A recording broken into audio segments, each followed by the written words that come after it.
بس خد بالك، الكورة يا جماعة مش لعبة، دي ديانة عالمية. 22 واحد بيجري ورا كورة وملايين بيتفرجوا، وناس ممكن تكسر التلفزيون على دماغنا لو مفيش جول ما جاش.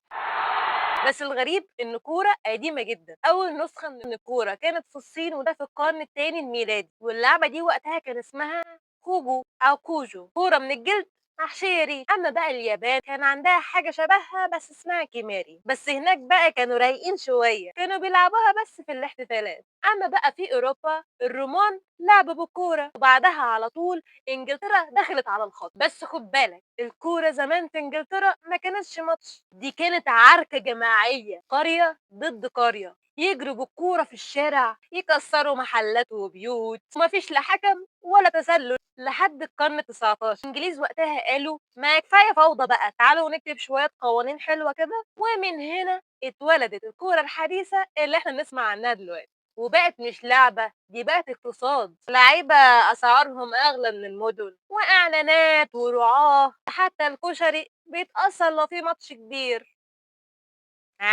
يعني الكورة هي الحاجة الوحيدة اللي تخلي العالم كله يصرخ في نفس اللحظة.